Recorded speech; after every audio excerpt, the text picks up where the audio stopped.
हमने तो कहा कि हम एनडीए गठबंधन से चुनाव लड़ेंगे, मजबूती के साथ एनडीए के साथ है, एनडीए के साथ रहे। छोड़िए ना, अब आप किसी के बयान को कहाँ घुसाते रहते हैं। अभी तो उनका चिंतन शिविर में से निकल के आ गया ना सूरजकुंड से। जेडीयू बीजेपी का गठबंधन मजबूत है, टूटेगा नहीं। नमस्कार, दर्श न्यूज में आपका स्वागत है। मैं हूं अनुराग।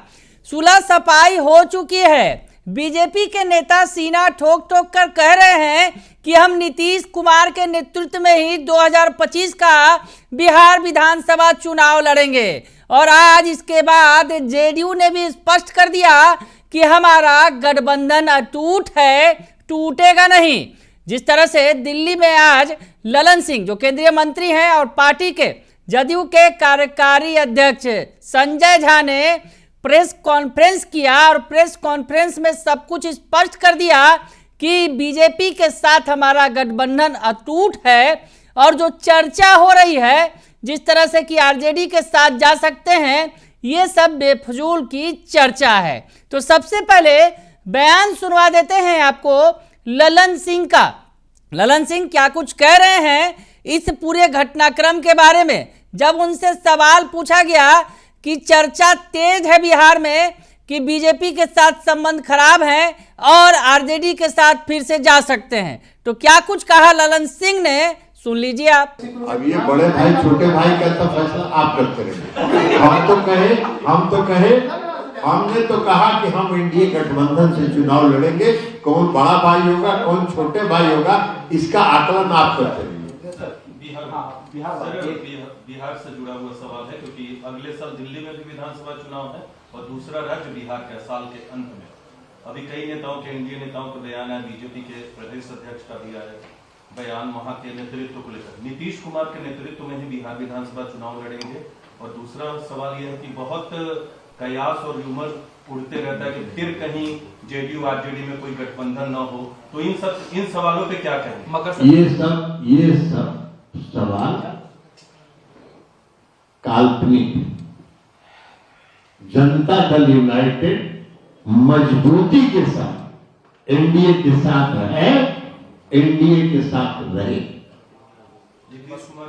तेजस्वी यादव तो जनता दल यूनाइटेड रहेगी तो नीतीश कुमार के नेतृत्व में नहीं रहेंगे तो सवाल इसलिए उठा कि अमित शाह जी का एक बयान आया था। छोड़िए ना, अब आप किसी के बयान को कहाँ घुसाते रहते हैं। अभी तो उनका चिंतन शिविर में से निकल के आ गया ना सूरजकुंड से। ये साफ है कि बिहार का अगला चुनाव 2025 का चुनाव एनडीए श्री नीतीश कुमार जी के नेतृत्व में ही चुनाव लड़ेगी। और नीतीश कुमार जी अभी बिहार के सभी जिलों के दौरे पर निकल चुके हैं कल से, और प्रत्येक जिला का दौरा वो कर रहे हैं। और कल आप लोगों ने अगर देखा होगा अखबारों को, या और पता करिए, नीतीश कुमार जी जब बेतिया से आप वापस आए तो वहां के लोगों की यह फीलिंग थी और भावना थी कि नीतीश कुमार जो कहते हैं वो करते हैं। तो ये जो उत्साह अभी बेतिया में जो कल था, ये स्पष्ट संकेत है। बाकी तो दिन में सपना देखने का किसी को भी हक है, कभी भी सपना कोई देख सकता है। सपना पर कोई रोक तो है नहीं, तो वो सपना बाकी लोग देखते रहे, 20 साल से देख रहे हैं, आगे भी देखते रहे। सर, तेजस्वी यादव ने कहा है कि बिहार को, आप तेजस्वी यादव जी से जाके एक सवाल है सर, वो आप लोग से पूछ रहे हैं कि बिहार को एक टायर्ड सीएम और रिटायर्ड अधिकारी लोग चला रहे हैं। नहीं, अभी तो तेजस्वी यादव जी जैसे विख्यात आदमी चला रहे हैं, जिनके माता पिता 20 साल तक बिहार में राज किए और बिहार को कहाँ ले जाके खड़ा कर दिए थे। आप बिहारी है ना, दिल्ली में रहते हैं ना, तो पहले तो जब तेजस्वी जी का के पिताजी और माता जी का राज था तो बिहारी कहने में बड़ा दिल्ली में लोग इज्जत करता होगा। तो जहां बिहार को पहुंचा दिए थे वहां फिर बिहार को ले जाएंगे। और बिहार के लोग और वहां बिहार को पहुंचाने वाले नहीं है। बिहार के लोग जानते हैं कि बिहार में जो नीतीश कुमार जी ने करके दिखा दिया वो चमत्कार।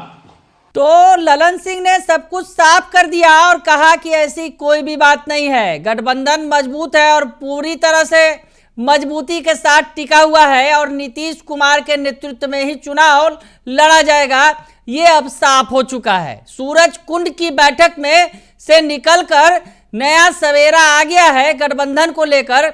आपको बताएं कि जिस तरह से पिछले दिनों अमित शाह का बयान आया था केंद्रीय गृह मंत्री का, जिसमें उन्होंने कह दिया था कि बिहार में नेतृत्व को लेकर अभी भी कुछ भी साफ नहीं है, ये बैठक के बाद ही तय होगा। जब सभी दलों के नेता मिलकर बैठेंगे तब उसमें नेतृत्व तय किया जाएगा। वैसे में जेडीयू भड़क गई थी, नीतीश कुमार नाराज हो गए थे, चुप्पी साध ली थी उन्होंने, चर्चा तरह तरह की होने लगी थी, आरजेडी ने भी व्यवस्था कर ली थी, विधायकों को बुला लिया था। तमाम घटनाक्रम ऐसे हुए लगने लगा कि अब सरकार बदल जाएगी, लेकिन उसके बाद दिल्ली तक खलबली मच गई। बैठक हुई बीजेपी कोर कमेटी की और उसमें सब कुछ साफ कर दिया गया। जब वहां से बीजेपी के नेता बाहर निकले तो बोलने लगे कि नीतीश नाम केवलम, नीतीश का नाम केवल उन्होंने जपा और कहा कि नीतीश के सिवा तो और कोई नेतृत्व कर ही नहीं सकता है बिहार एनडीए का। बीजेपी ने साफ किया, अब जेडीयू ने भी कह दिया कि हम आपके साथ हैं। ऐसे में दोनों साथ साथ हैं। इसके अलावा पिछले दिनों जिस तरह से अरविंद केजरीवाल ने ऑफर दे दिया था नीतीश कुमार को महागठबंधन में चले आने का, इंडिया गठबंधन में चले आने का, उस पर भी अरविंद केजरीवाल को तगड़ा जवाब दिया ललन बाबू ने। क्या कुछ कहा यह भी सुन लीजिए आप। अरविंद केजरीवाल जी कितना जानते हैं बाबा साहेब भीमराव अम्बेडकर को? क्या ज्ञान है उनको भीमराव, बाबा साहेब भीमराव? वो तो अन्ना हजारे को चिन्हवे नहीं किए, तो बाबा भीमराव अम्बेडकर को कहां से चिन्हेंगे?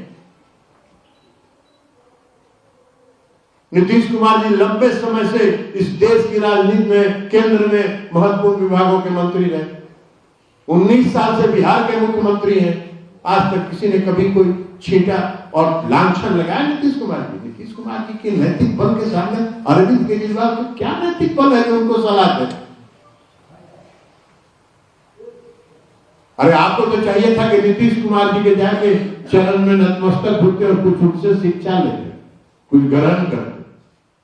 इसलिए इनका जो पूर्वांचली प्रेम है वो ढकोसला है, इनका पूर्वांचली और बिहार वासियों के प्रति जो प्रेम है वो मौका परस्ती है, और इनको हम लोग इस चुनाव में एक्सपोज करेंगे।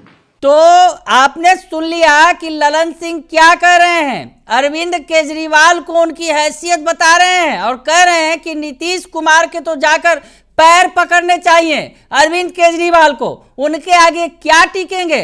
नीतीश कुमार का जो नैतिक बल है उसके आगे तमाम नेता फेल हैं। तो जिस तरह से अरविंद केजरीवाल ने हवाला दिया था कि अंबेडकर का अपमान कर रहे हैं अमित शाह, बीजेपी अपमान कर रही है, तो ऐसे में आप चले आइए महागठबंधन के साथ, इंडिया गठबंधन के साथ।